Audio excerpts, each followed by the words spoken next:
Hi guys, Genevieve here. Finally making the Midsummer video. Sorry it's taken me so long. So I'm going to do this a little bit differently this time. Instead of going dragon by dragon in order, I'm actually going to do a top 10 from number 10 up to number 1 in typical countdown fashion, instead of giving you number 1 right away, because a good video maker does not give you number 1 right away. So anyway, let's go ahead and start with our number 10. Number 10 is Bolton Float. Really? I put number 10 down here? Okay. I forgot my list already. Bolton Float is not a bad dragon. It is nice, and might maybe want to put it higher because Bolton Float is a unique, so that's what's nice. But otherwise, the stats aren't spectacular, except for the fact that it does gather for a long time. So if you need longer gatherers, this might be one that you prioritize. But otherwise, Bolton Float is number 10.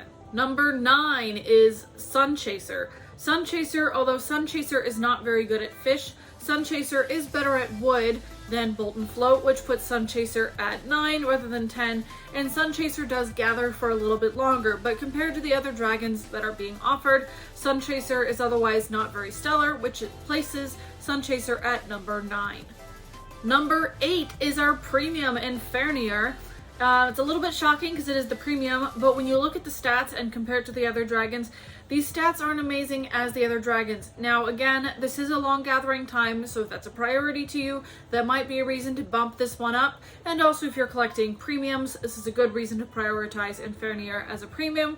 But otherwise, the stats aren't as amazing as other premiums we have had offered in the seasonal market, so that puts Infernier at number 8. At number 7 is Sacred Terror. Sacred Terror only does fish, however, the rate is better than Infernier, and it's about the same length of time. So that makes Sacred Terror better, and Sacred Terror is unique, so once you got it, you're good, and the uniques in general are harder to get than other classes of dragons. So this one places Sacred Terror at 7. Okay? At number 6, we have Goatees Pet. Goatees Pet gathers 12.6 million fish and wood per hour, but only for almost 2.5 hours at max level. So if you want to use Goatees Pet, you do have to babysit a little bit, but this is a fun one, and this was the only one I was missing. So I actually already bought it because I already got to 3,000 fireflies. So Goatees Pet, number 6. Number 5 is Hotshot. Hotshot gathers 22.8 million fish and wood per hour, but he only gathers for an hour long, which makes it a bit difficult to use, so you have to refresh your game often for this to be an advantage. But if you check your game often, this may not be too bad, and you're an early game player, that's also kind of great. But yeah, because of the hour, it's kind of not enticing. So that places Hotshot at number 5. Number 4, we have Cshocker. Now, Cshocker does have a little bit better stats than some of the dragons that I'm going to discuss after it.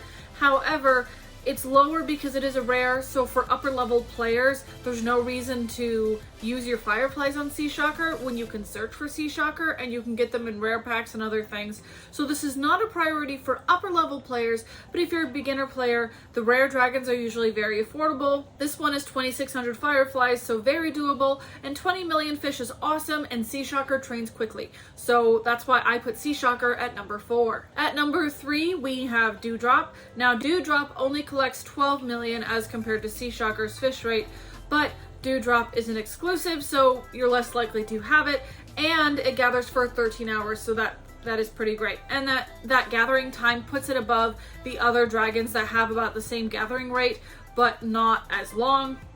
Technically, Infernier is probably better than this, and my rating is messed up. But what? I don't want to fix it now, so it's staying at 3. So it could share this place with Infernier, maybe. I don't know. I don't care. I'm not fixing it. At number 2, we have necronomidon. I don't know if I'll say that a second time. He gathers 16.4 million wood and for 7.5 hours, so that's a pretty good time. I don't know how it trains or anything, but just by stats, this one is definitely number 2. I don't know what else to say about it besides the fact it can't do fish. Alright, and number 1 is twisttrapper. I love armor wings. I don't talk about armor wings as much as triple strikes, but I do love armor wings. And these stats are awesome. 20.3 million fish, 19 million wood. The armor wing statue does favor wood. I have my armor wing statue maxed out. Twisttrapper is one of those that I have almost fully trained. Definitely recommend using Twisttrapper, buying Twisttrapper. This is your priority this season, is Twisttrapper. If you do not have him, get him.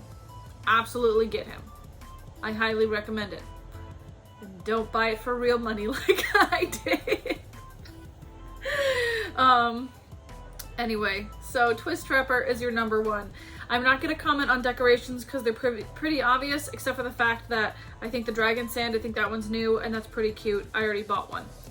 And last note, the costume, the gathering rates don't really matter to me that it increases gathering, because I recommend using your riders for journeys rather than for gathering.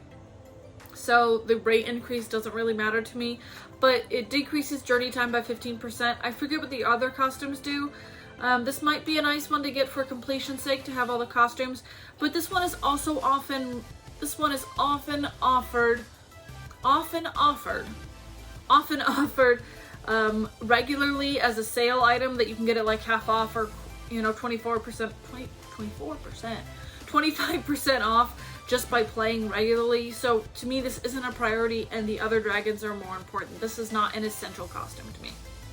So anyway, that was our seasonal market review this time. Let me know if you liked the format, whether it was better, worse, neutral. So sorry, I'm a little sparse with videos right now. I'm just extremely tired. I'm gonna go film another video right after this just to do a twofer. So thanks for watching. This is Genevieve Plays Rise of Berk, and I'll see you next time. Bye!